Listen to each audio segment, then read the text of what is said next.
Já não sei fazer isto.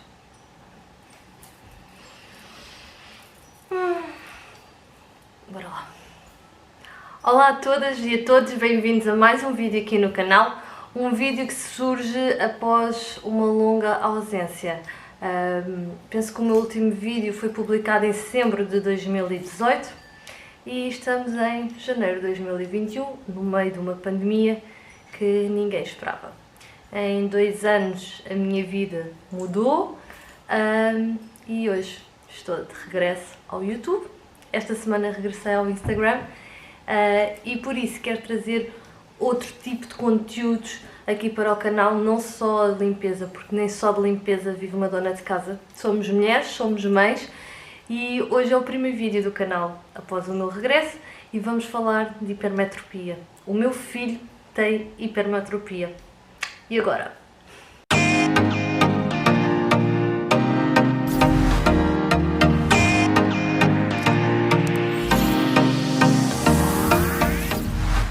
Se tiverem interesse neste tipo de vídeos ou noutros tipos de vídeos aqui do canal, deixem já o vosso like, subscrevam o canal aqui em baixo e ativem o sininho para receberem as notificações de quando eu lanço um vídeo novo. E é isso, vamos descobrir o que é hipermetropia e como é que nós lidamos aqui em casa com ela. Então, eu tenho aqui a minha cábula, não é? Porque já tive que escrever para não me esquecer de abordar nada. Este vídeo surge porque eu coloquei uma fotografia do Afonso nos stories no Instagram em que ele tem o olho tapado e houve várias pessoas que me mandaram mensagem privada a perguntar o porquê do Afonso ter o olho tapado. E eu questionei, fiz uma sondagem lá no Instagram a perguntar se vocês tinham interesse de que eu falasse sobre a hipermetropia que foi diagnosticada ao Afonso. A maioria respondeu sim e por isso estou aqui hoje para fazer o vídeo, mas claro tive que organizar-me para conseguir abordar tudo por completo para vocês saberem ao pormenor, até porque muitas de vós que me assistem também são mães e por isso podem achar encontrar alguma coincidência naquilo que eu vos vou dizer e eu aconselho que vocês procurem um especialista porque quanto mais cedo, melhor. Então, o Afonso iniciou o primeiro ciclo em setembro de 2018, estava tudo ok. O Afonso, apesar de ser aluno condicional, era aluno condicional por poucos dias, porque vocês sabem que a partir do dia 15 de setembro todos os alunos são condicionais, mas o Afonso fazia anos a 26 de setembro.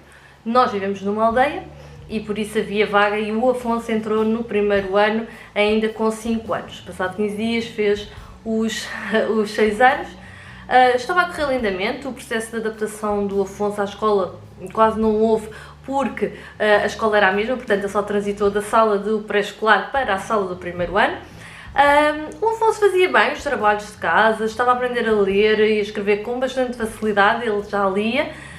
Em dezembro, no final do primeiro período, ele já lia bastante bem, mas ele no início de maio de 2019, ele queixou-se à minha mãe, porque eu trabalhava e, portanto, quem ia buscar o Afonso à escola era a minha mãe, e ele começou a queixar-se à minha mãe de que não via bem o que a professora escrevia no quadro, que apareciam-lhe quadradinhos pretos por cima, e às vezes que olhava para a minha mãe e dizia: vó, eu vejo 2 avós, uma por cima da outra, não vejo bem. Eu fiquei bastante preocupada, confesso, porque nunca me tinha apercebido que o meu filho pudesse ver mal. Falei na escola com a professora e a professora disse-me que ele também já tinha referido isso à professora, que não via bem o que a professora escrevia no quadro. E então eu decidi marcar de imediato uma consulta para um oftalmologista. O meu primeiro contacto foi com a CUF de Torres Vedras. O Afonso já era seguido na psicologia clínica lá. Foi sempre onde eu gostei de fazer os exames e tratar os assuntos médicos, por serem rápidos e tudo mais. E como nós temos seguro de saúde, os preços eram acessíveis e então optei por ligar para a CUF, mas o call center da CUF, em vez de me marcar a pessoa que me atendeu, e eu expliquei a situação, expliquei que era uma criança, mas em vez de me marcar uma consulta de oftalmologia pediátrica, acabou por me marcar uma consulta de oftalmologia normal. Portanto, a 24 de maio de 2019, eu vou com o Afonso a uma consulta de oftalmologia, mas o médico disse que ele precisava de fazer um exame de dilatação da vista com umas gotas, e que tinha que ser visto mesmo por um oftalmologista pediátrico, e marcou-me logo a consulta para a segunda-feira seguinte, portanto para dia 27, e passou uma prescrição das gotas que o Afonso tinha que colocar no olho de 5 em 5 minutos, até 3 vezes, 1 hora antes de realizar o exame. Portanto, nós do sítio onde moramos à CUF Torres Vedras levamos mais ou menos 45 minutos, portanto eu acordei o Afonso mais cedo e comecei a colocar-lhe as gotas, que foram estas, que eu tive que comprar numa farmácia. Estas gotas eu só usei nesse dia, portanto, aqui diz que o PVP são de 5,30€. Eu lembro-me de dizer, caramba, uma coisa tão pequenina, e acaba por ser caro para usar uma única vez. Fomos então à CUF. Ele, quando chegou, já tinha a vista dilatada. Não é fácil, foi complicado colocar-lhe as gotas nos olhos, porque é uma criança, não percebe bem o que está a acontecer, e para além de que as gotas causam um ardor, ele queixa-se que aquilo pica-lhe nos olhos, portanto não foi fácil. A muito custo, eu e a minha mãe, uma vez era eu, outra vez era a minha mãe, lá conseguimos pôr-lhe as gotas e fomos rezar pelo caminho para que o olho dele já tivesse, a vista dele já tivesse dilatada, para poder fazer o exame. Correu bem, a vista estava dilatada como a médica pretendia, e então ele foi observado, fez o exame e foi observado pela doutora Ana Rita Azevedo, na CUF, em Torres Vedras, que lhe diagnosticou a hipermetropia. Assim que a médica me disse o Afonso tem hipermetropia, eu desabei. Para já, era um palavrão enorme que eu nunca tinha ouvido falar. Já tinha ouvido falar em miopia, estigmatismo, mas hipermetropia, o que é isso? E então o palavrão soou-me a algo muito grave. A médica foi uma querida, e desconstruiu logo esse meu medo. Explicou-me que a hipermetropia é um erro de refração, que faz com que a imagem seja focada atrás da retina e não na retina. Ou seja, a capacidade refratária é alterada em relação às pessoas que veem bem, têm visão normal, e isto causa dificuldade em que ele veja bem objetos ao perto, e principalmente na leitura de textos, que ele também começou a revelar dificuldade, não por não saber ler, mas porque não conseguia focar bem o que estava a ler. E foi aí que a doutora me disse que o Afonso apenas via 30% do olho esquerdo. E eu desabei por completo. Como assim? O meu filho tem 6 anos e só vê 30% do olho esquerdo, e eu nunca me apercebi de nada. Isto causou um desconforto enorme, como vocês devem calcular, e vocês sabem que eu sou super emocional. Eu desatei a chorar em pleno consultório médico, e a doutora foi uma querida e explicou-me que a hipermetropia muito dificilmente se detecta em crianças com a idade inferior à idade escolar da primária. Porquê? Porque é nessa altura que eles começam a esforçar mais a vista para verem o quadro, para lerem, para escrever, e por isso ela disse: mãe, você não tem culpa, é normal nós só diagnosticarmos a hipermetropia nesta idade, portanto não se preocupe e há tratamento. E eu disse: ok, bora lá, o que é preciso fazer para que o Afonso veja normalmente? E então pronto, o que ela nos explicou é que realmente o olho esquerdo era mais preguiçoso, portanto a hipermetropia estava acentuada no olho esquerdo, e por isso nós teríamos que tapar o olho direito para que o olho esquerdo começasse a esforçar-se mais para ver melhor, porque era um bocadinho calão. E então nós teríamos de fazer a oclusão do olho direito durante 3 horas por dia, e claro, foram prescritos óculos ao Afonso.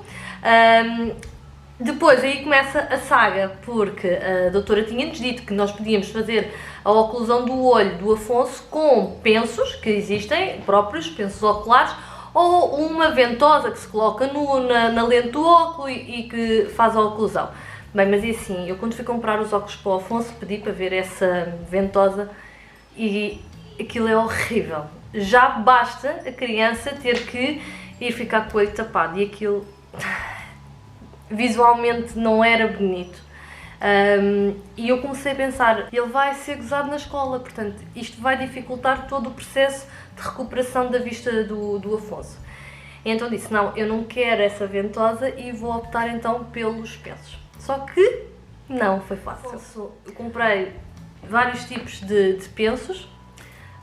Claro que queria pensos com bonecos porque ele já tinha visto outras crianças na escola que usavam o penso e tinham bonecos.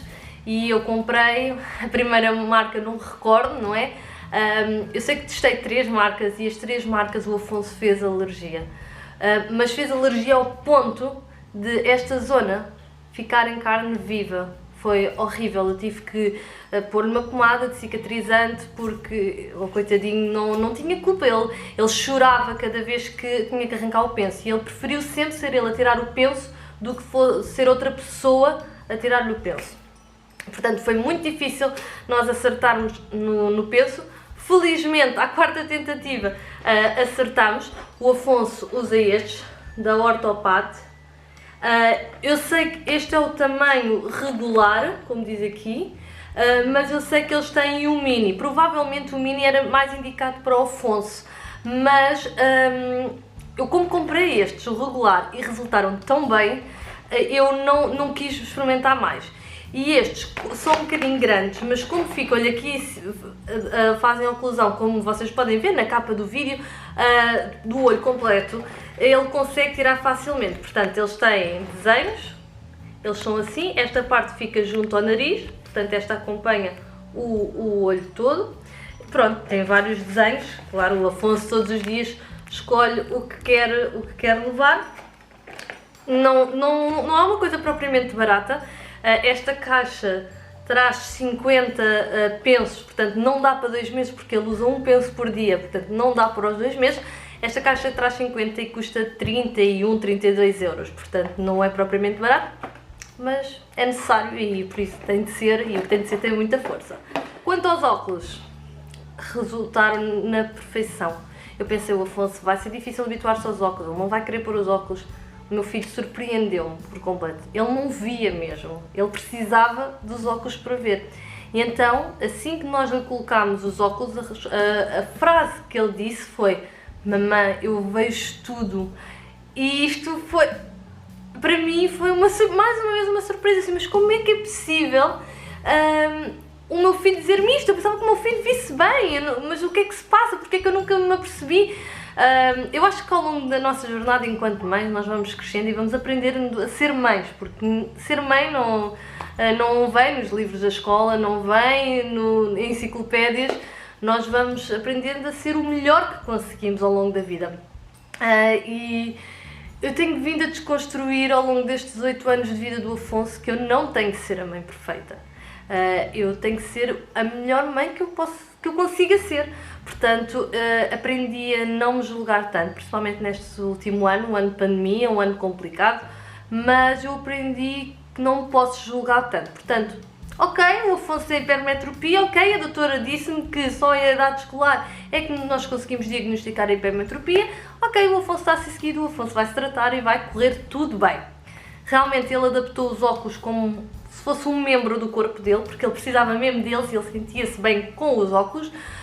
Assim que nós passámos a usar estes pensos, ele também nunca se recusou a colocar o penso, ele gosta de escolher o penso que quer levar para a escola. Umas vezes é porque é quando dizer com a roupa, outras vezes é porque lhe apetece, porque os meninos gostam de ver os foguetões. Pronto, ele lá foi arranjando as estratégias dele, nunca teve qualquer tipo de... nunca me chegou a casa e disse: mamãe, gozaram comigo. Não, pelo contrário, na escola foram incríveis e sempre disseram ao Afonso: os teus pensos são muito giros, mesmo os colegas. Portanto, o feedback que eu tenho é bastante positivo e não tive qualquer problema em o Afonso usar óculos e usar o penso. Portanto, o Afonso passou a tapar o olho 3 horas por dia, eu colocava de manhã, a professora sabia, àquela hora ela dizia: Afonso, podes tirar o penso, e ele tirava.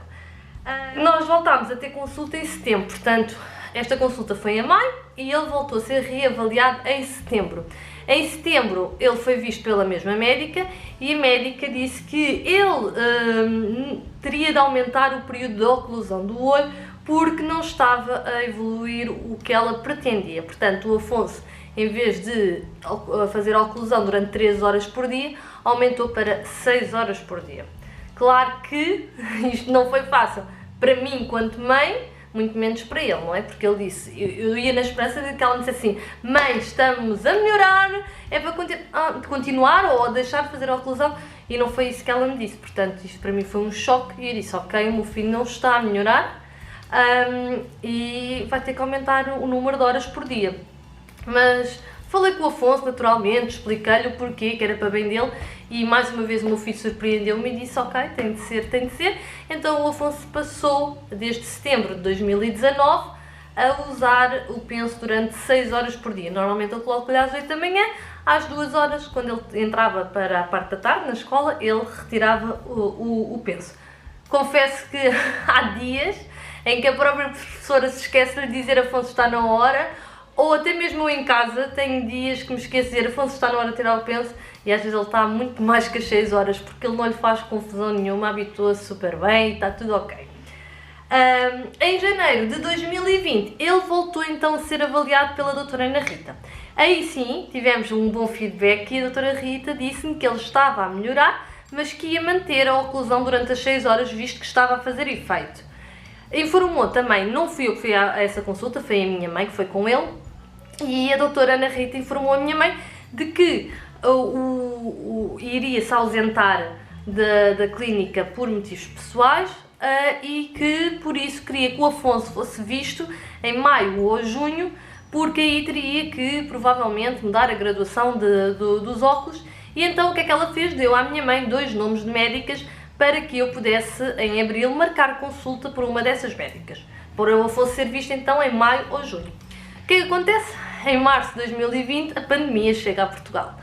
O Covid passa a ser uma realidade, passa a ser o nosso principal inimigo, tudo fecha, há um confinamento geral, todas as consultas presenciais foram canceladas e eu não conseguia marcar consulta para o Afonso. Aguardei, voltei a ligar em maio e disseram que uma das médicas, que a doutora tinha-me dado o nome, nem sequer era conhecida na CUF em Torres Vedras, provavelmente teria sido uma médica que iria ser contratada para a substituição da doutora Ana Rita, mas com a questão da pandemia acabou por não ser. Portanto, a CUF Torres Vedras passou a ter apenas uma oftalmologista pediátrica que só dava consultas na CUF em Torres Vedras uma vez por mês. E estava sempre lotada, não tinha agenda. Eu expliquei a situação e disse: o meu filho precisa de ser visto por isto, isto e isto. Foi encaminhado pela doutora Ana Rita Azevedo.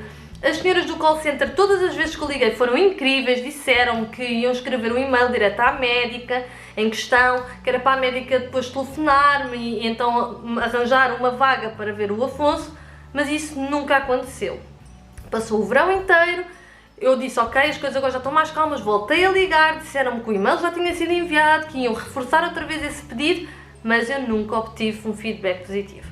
E isto estava-me a preocupar, porque o Afonso é uma criança, os óculos muitas das vezes estão na cara, mas outras vezes não estão. Ele começou-me a dizer que via melhor sem os óculos do que com os óculos estavam super arriscados, já tinham mais de um ano, e isto começou-me a preocupar, sinceramente. Eu já não sabia se estava a fazer bem ou se estava a fazer mal ao meu filho, e aquilo que ele tinha recuperado já podia estar muito mais agravado neste momento. Visto que nunca consegui um feedback por parte da CUF de Torres Vedras e não me conseguiram marcar consulta, eu decidi procurar outro especialista, Clínica Médica Saúde 21, onde por acaso o Afonso já era seguido em pediatria. E foi aí que se fez luz e disse: ok, então, mas eu tenho ali oftalmologista pediátrico, porque é que não vou tentar que ele seja seguido ali? E foi isso mesmo, marquei consulta. O Afonso foi visto então pela doutora Sara Silva, que foi impecável, adorei a médica.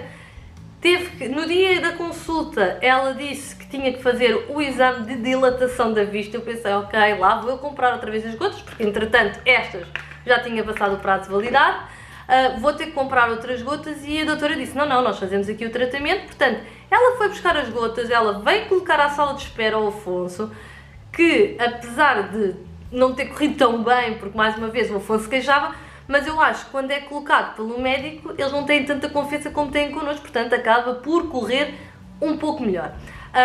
Fez todo esse tratamento ali, ela foi vendo outras crianças enquanto as gotas estavam a atuar.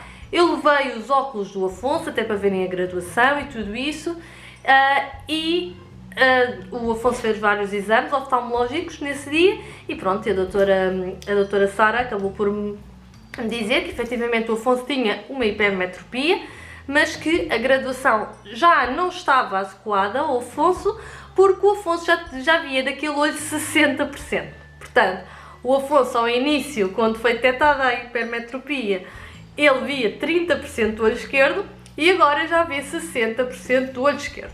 A doutora Sara então prescreveu-lhe novos óculos, com uma nova graduação, e aconselhou-me a manter na mesma oclusão às 6 horas por dia. E eu disse, doutora, então mas se o Afonso está a melhorar, há necessidade de ele continuar? E o que ela me explicou eu acho muito importante, e eu não tinha qualquer noção sobre o assunto, eu não sabia nada sobre este assunto, e ela disse-me que pelo menos este problema, não sei se os outros problemas oftalmológicos também acontece isto, mas neste problema, na hipermetropia, a criança só consegue recuperar o máximo de visão até aos 10 anos de idade. Por isso, ela disse, mãe, se nós com as 6 horas por dia estamos a ter uma evolução, vamos manter, porque o Afonso tem 8 anos, este ano faz 9, e nós vamos querer que ele recupere o máximo possível até lá. Portanto, mais uma vez, falei com o Afonso, expliquei-lhe, filho, vais ter que continuar a usar o penso. Ele disse, mãe, já estou habituada, faz parte da rotina dele de manhã. E pronto, comprámos os óculos novos, porque os óculos que ele tinha, já além de a graduação já não estar correta, já eram muito pequeninos para a cara dele, portanto acabámos por lhe comprar óculos novos e agora ele vai ter que ser visto novamente em junho. A doutora vai ver se terá que mudar a graduação ou não. Os óculos é algo que não é propriamente barato, efetivamente. Não a armação em si, porque a armação até não é cara, mas as lentes do Afonso foram muito, muito caras. As lentes do Afonso chegaram quase aos 270 euros, não, 269 euros paguei eu pelos óculos e por tudo, portanto, pela armação e pelas lentes, mas sei que as lentes dele foram muito, muito caras, porque a lente do olho esquerdo é muito grossa, e depois tem que ser com espessura fina, que é para não ver uma grande diferença quando a gente olha. Claro que eu sei, e a família mais próxima consegue ter essa noção, mas quem não conhece o Afonso e quem não olha nesse pormenor, ok, vê que o Afonso usa óculos, mas não vê essa diferença tão grande nas lentes. Mas pronto, é isto. Eu penso que falei de tudo, um bocadinho sobre o que é nós vivemos com a hipermetropia cá em casa. Eu espero sinceramente que este vídeo tenha sido útil. Se tiverem filhos que começaram agora, este ano, o ensino primário, mesmo que não tenham queixas, eu certamente, se tiver outro filho assim que entrar para a primeira classe, eu vou marcar uma consulta de oftalmologia, até porque se eu tiver outro filho, isto pode ser genético, não sei, e então vou fazer questão de marcar uma consulta de oftalmologia para conseguir perceber realmente, ou atempadamente, se existe algum problema e para começar o tratamento o mais cedo possível. E pronto, acho que falei de tudo, espero que vocês tenham gostado deste vídeo, espero que estejam felizes com o meu regresso. Vêm muitos vídeos, espero eu. Gostava imenso que dessem sugestões para vídeos. Vamos falando também lá no Instagram, por isso não seguem as redes sociais, a página do Facebook Dona de Casa Inspirada e o Instagram Dona de Casa Inspirada. Sigam, porque lá sempre vêm as coisas mais em tempo real e é por lá que nós vamos conversando e que eu vos vou pedindo ajuda, porque este canal não é meu, é nosso, e sem vocês não existia canal. Um grande beijinho e até ao próximo vídeo. Tchau!